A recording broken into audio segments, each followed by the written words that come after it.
वर्तिका नागिन अपने कक्ष की खिड़की से नागलोक में उड़ते पंछियों को देखते हुए मुस्कुरा रही होती है। तभी उसकी माँ नादिशा भोजन लिए उसके कक्ष में आकर उसे देते हुए कहती है, वर्तिका महारानी, भोजन का समय हो गया है, आकर ठूस लीजिए। अभी मुझे भूख नहीं है। एक बात तो बता, खिड़की के बाहर आखिर ऐसा है क्या जिसे तू निहारते नहीं थकती? कहीं किसी नाग से आंखें चार तो नहीं कर रही? शक करने के अलावा आप माताओं को और कोई कार्य नहीं है क्या? मैं तो बस नागलोक के इन पंछियों को देख रही हूँ जो बेफिक्र आसमान में उड़ रहे हैं। अब पंछी हैं तो आसमान में ही उड़ेंगे ना, हम नाग नागिनों की तरह जमीन पर रेंगेंगे तो नहीं। माँ, काश मैं नागिन न होती। ऐसे कैसे नागिन नहीं होती? इतनी सी सपोली से मैंने तुझे जवान नागिन बनाया है और फिर 100 वर्षों की तपस्या के बाद तू इच्छाधारी नागिन बनी है। अगर नागिन ना होती तो क्या होती? एक प्यारी सी पंछी, बिल्कुल उस पेड़ पर बैठी कोयल के जैसी। काश मैं नागिन ना होती और एक प्यारी सी कोयल होती, फिर मैं सारा दिन खुले आकाश में घूमती। तू चलकर भोजन कर ले, भूखे पेट तू कैसी बेतुकी सी बातें कर रही है। चल भोजन कर और अपना मस्तिष्क ठिकाने पर ले आ। इतना कहकर वो वर्तिका के कक्ष से चली जाती है। तभी वर्तिका खुद से कहती है, माँ भी ना किसी बात को संजीदगी से नहीं लेती है। अरे भला नागिन जीवन भी कोई जीवन है? कहीं जाना हो तो जमीन पर रेंगते रेंगते घसीटते घसीटते जाओ। अरे अगर मैं एक कोयल होती तो बिना सोचे समझे फट से उड़कर कहीं भी पहुंच जाती, लेकिन नहीं, मैं तो एक नागिन हूँ। जहाँ जाना होगा रेंग कर जाना होगा। वैसे एक नागिन के लिए कोयल का रूप ले लेना कोई असंभव कार्य तो नहीं है। इतना कहकर वो रूप बदलकर झट से कोयल बन जाती है और अपने कक्ष की खिड़की से आसमान की तरफ उड़ान भरती है। कोयल के रूप में ही वो उड़कर पूरे नागलोक का चक्कर लगाती है और पेड़ की डाल पर बैठकर कहती है, आज तक जमीन से केवल आसमान को निहारती थी, किंतु आज इस कोयल का रूप धारण करके आसमान में उड़ने का आनंद प्राप्त कर रही हूँ। वो खुद से बातें कर ही रही होती है कि तभी उसकी नजर झरने पर स्नान करती अपनी सखी श्रीशा पर पड़ती है और वो उड़ते हुए उसके पास जाकर झरने के पास वाले पत्थर पर जाकर बैठ जाती है। ओ श्रीशा, भला संध्या के समय स्नान करने का क्या तात्पर्य है? कौन है? किसकी आवाज थी? कौन है? सामने आओ। अरे मूर्ख, सामने ही तो हूँ, यहाँ देख, इस शिला पर। ये तो एक कोयल प्रतीत होती है, किंतु ये कोयल बोल कैसे सकती है? जहाँ तक मुझे ज्ञान है, पंछियों की हमसे अलग बोली होती है। कहीं ये कोई मायावी कोयल तो नहीं? ओहो श्रीशा, तू भी ना मूर्ख की मूर्ख ही रहेगी। कोई कोयल नहीं, बल्कि कोयल के रूप में मैं बोल रही हूँ, वर्तिका। वर्तिका तू? लेकिन तूने नागिन से कोयल का रूप कैसे धारण किया? क्योंकि मैं नागिन का जीवन जी जी कर बहुत ही ज्यादा उब गई थी, इसीलिए मैं कोयल बन गई। हाँ हाँ, तभी तू हमेशा कहती है कि काश मैं नागिन ना होती। वैसे एक बात कहूँ, तुझ जैसी लंबी खम्बी नागिन को कोयल का ये काला और छोटा सा शरीर धारण करते थे बड़ी जोर की हंसी आ रही है। रहने दे, मुझे पता है। मुझे इस पंछी रूप में देखकर और मेरी मीठी वाणी सुनकर ना तुझे ईर्ष्या हो रही है, किंतु अब तो मुझे इसी रूप में देखने का अभ्यास कर ले, क्योंकि मैं तो पंछी बनकर ही रहूंगी। मैं तो उड़ी। कहाँ उड़ चली? पृथ्वी लोक की सैर करने। इतना कहकर वो कोयल के रूप में ही पृथ्वी लोक आ जाती है, जहाँ उसे एक घर की छत पर कई चिड़िया दाना चुगते हुए दिख जाती है, तो वो भी उनके साथ दाना चुगने लगती है। ऐसे ही दिन बीतते हैं। वर्तिका को कोयल रूप में रोज दाना चुगने की मेहनत करनी पड़ती है और अपने घोंसले के लिए तिनके चुगने पड़ते हैं। एक दिन वो पृथ्वी लोक से नागलोक लौटकर अपने नागिन रूप में आ जाती है और उसे नागलोक में अपने नागिन रूप में टहलता देखकर श्रीशा कहती है, अरे वर्तिका, क्या हुआ? तुम तो पंछी के रूप में रहने वाली थी ना। उपहास कर रही हो ना मेरा? अरे मुझे तो लगा था कि पंछियों का जीवन बड़ा ही आसान होता होगा, लेकिन नहीं, वो तो रोज रोज पेट भरने के लिए, दाना तलाशने के लिए उड़कर दूर दूर भटकते हैं। मैं तो 4-5 दिन में ही कोयल बनके मेहनत करके थक गई हूँ, मुझसे ना हो पाएगा, इसलिए मैं अपने नागिन रूप में वापस लौट आई नागलोक। मुझे पता ही था कि तू लौटकर अवश्य आएगी, क्योंकि तुझ कामचोर से मेहनत कहाँ होती है। फिर भी श्रीषा, मेरा मन यही चाहता है कि काश मैं नागिन ना होती। तू अपनी बकवास बंद कर और मेरे साथ पाताल लोक चल। मुझे नागरानी का बहुत ही गुप्त संदेश पाताल नरेश तक पहुंचाना है। दोनों वहाँ से गायब होकर पाताल लोक पहुँचते हैं, जहाँ पाताल नरेश राक्षस को संदेश देने के बाद उसकी नजर एक लंबी मूंछ वाले पहलवान राक्षस पर पड़ती है, जिसके आगे सभी नतमस्तक खड़े होते हैं।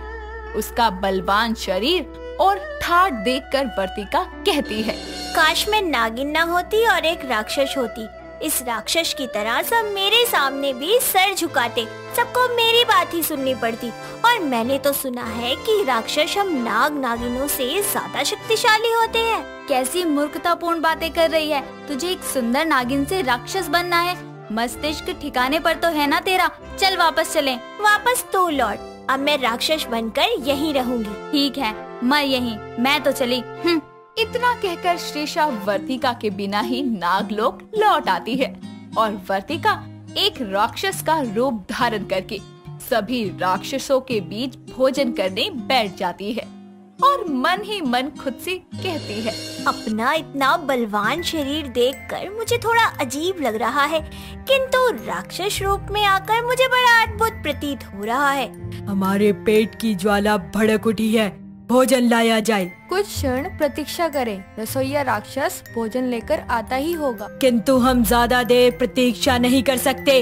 यदि ज्यादा विलंब हुआ तो हम तुम्हें ही कच्चा चबा जाएंगे। केवल कुछ क्षण की बात है। कुछ देर बाद दासी सभी राक्षसों को भोजन में मांस परोसती है और अपनी थाली में मांस देखकर वर्तिका बुरा सा मुंह बनाकर कहती है, हे महादेव, ये राक्षस भोजन में मांस खाते हैं, किंतु मैं इसे नहीं खा सकती। मूर्ख दासी, तुम नहीं जानती कि मैं नरभक्षी राक्षस नहीं हूँ। जाओ मेरे लिए फल लेकर आओ। फल? किंतु राक्षस तो नरभक्षी ही होते हैं और मांस मदिरा का ही सेवन करते हैं। फिर आप वास्तव में राक्षस ही है ना? दासी के इतना कहते ही सभी राक्षसों के कान खड़े हो जाते हैं और सभी वर्तिका को घूर घूर कर देखने लगते हैं। उन्हें देखकर वर्तिका भय से कांपने लगती है और इससे पहले के सभी राक्षस कुछ करते, वो वहाँ से पलक झपकते ही गायब होकर नागलोक के भवन में लौट आती है और हाँफते हुए कहती है, आज तो मेरे प्राण जाते जाते बचे। यदि उन राक्षसों को पता चल जाता कि मैं राक्षस नहीं बल्कि नागिन हूँ तो मुझे कच्चा चबा जाते। क्या हुआ? लौट आई पाताल लोक से? भर गया मन राक्षस बनकर? आपको कैसे ज्ञात हुआ माँ? जिसकी औलाद तुझ जैसी मूर्ख नागिन हो, उस माँ को तो तेरी हर हरकत की खबर होगी ही ना। क्यों, क्या हुआ? लौट आई ना? रहती ना राक्षस बनकर? क्यों आ गई वापस? बिल्कुल नहीं माँ, आपको पता है राक्षस मांस का भोजन करते हैं। उस दासी ने जब मुझे थाली में मांस परोसा तो मुझे कितनी घृणा हो रही थी। मैं तो उनका ठाठ और बलवान शरीर देखकर प्रभावित हो गई थी, लेकिन राक्षस कितने कुरूप दिखते हैं ये मैंने तब जाना जब मैं खुद राक्षस बनी।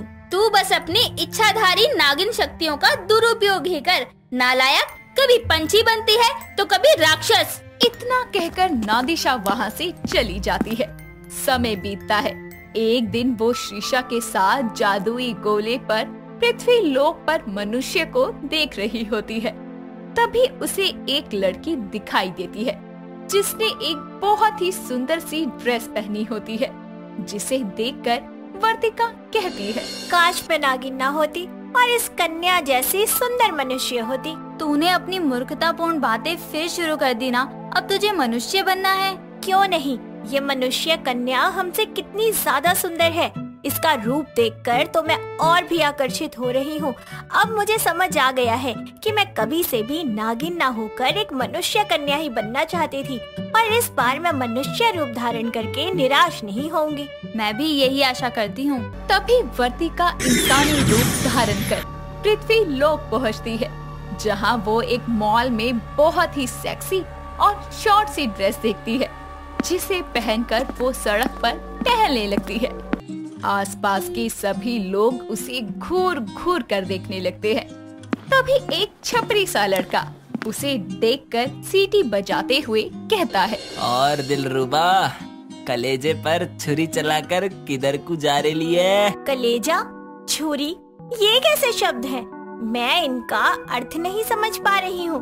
कृपया आप मुझे थोड़ा विस्तार में समझा सकते हैं? विस्तार छोड़, तेरी मतवाली चाल ने अपने दिल के तार छेड़ दिए हैं। जरा करीब तो आ जाने मन।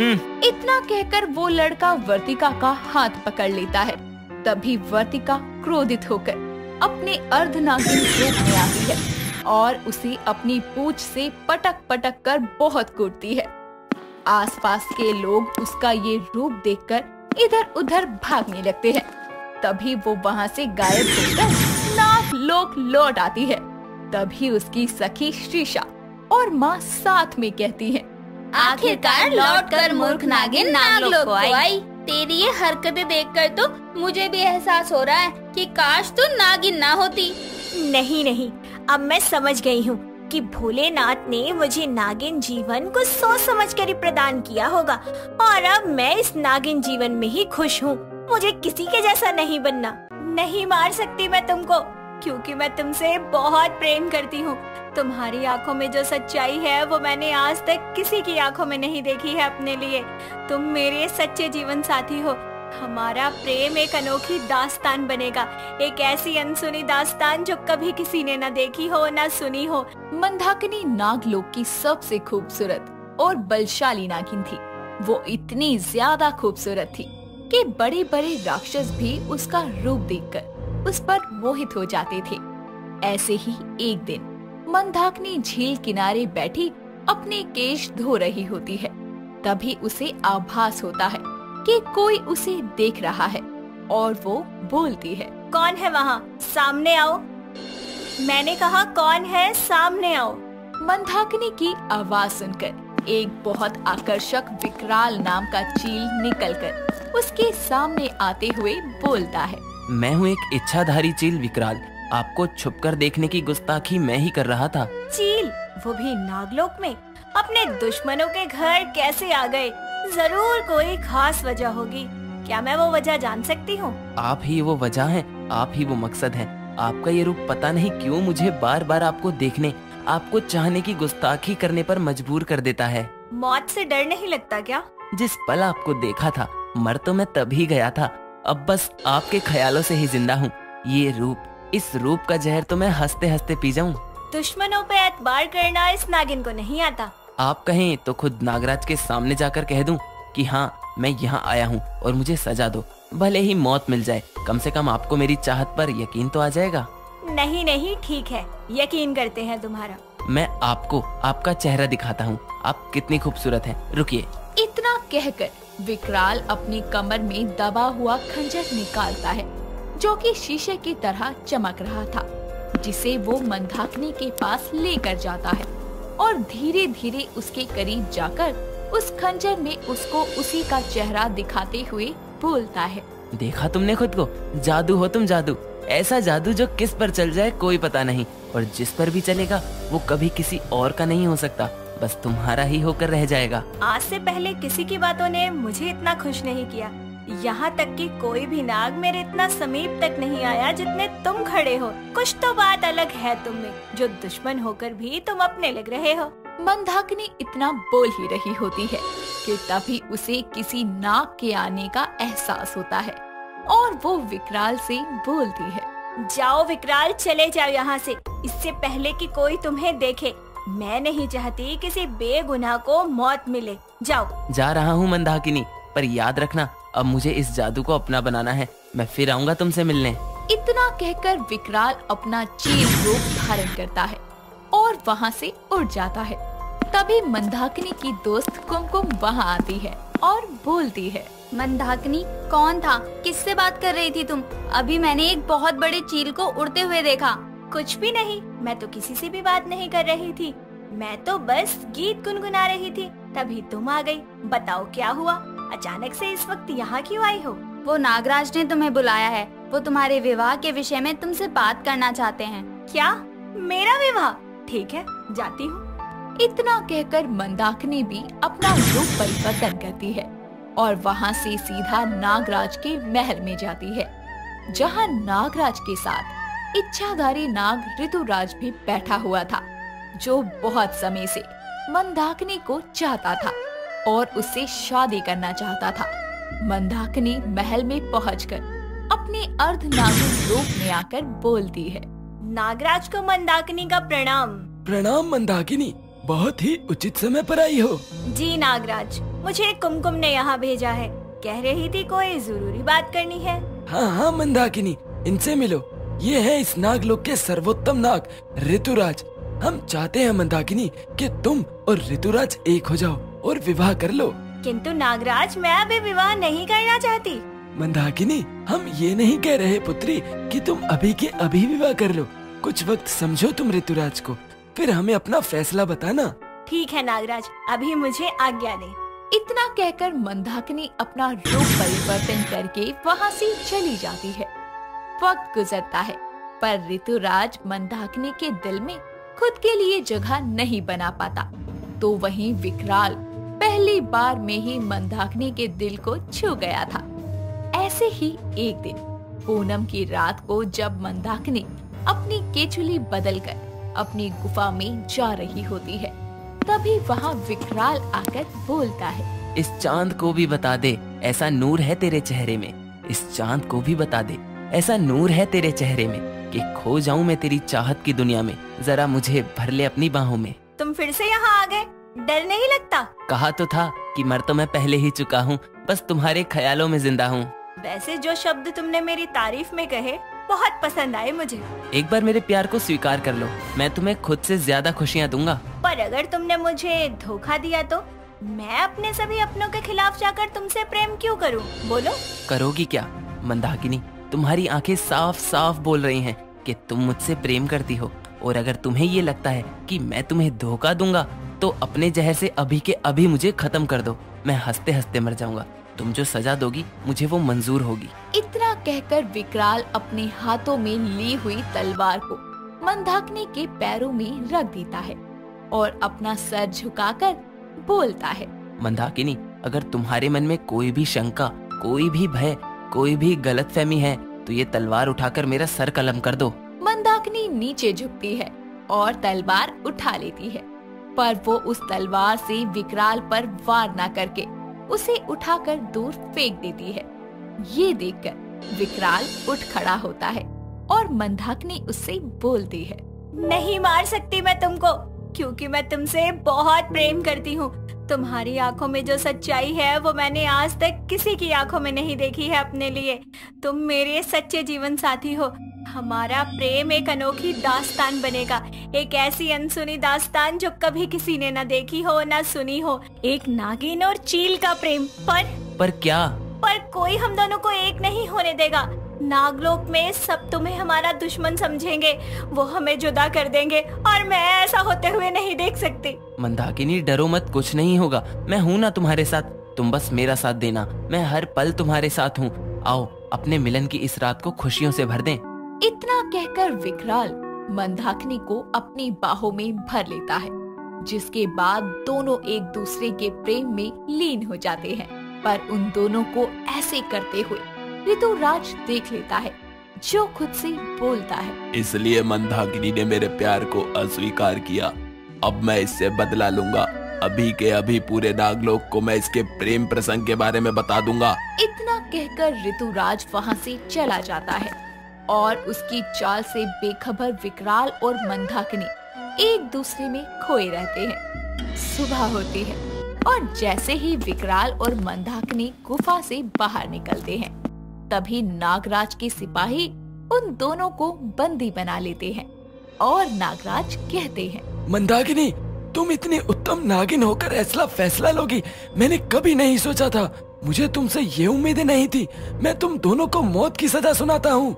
हमें ये सजा मंजूर है, पर नागराज, मरने वाले की आखिरी इच्छा पूरी की जाती है और मेरी भी एक इच्छा है। और वो ये कि आप हमें अपने हाथों से मौत ना दें। हम दोनों एक दूसरे से प्रेम करते हैं, ये जानते हुए भी आप हमारे प्रेम को कभी स्वीकार नहीं करोगे। हम दोनों खुद एक दूसरे को मौत देंगे, बस यही इच्छा है। ठीक है सिपाहियों, इन्हें हथियार दो। इतना कहकर नागराज के सिपाही विकराल और मंदाकिनी के हाथों में हथियार देते हैं और दोनों एक दूसरे को मारकर अपने प्यार का अंत अपने हाथों से करते हैं और ये अनसुनी दास्तां यहीं खत्म हो जाती है।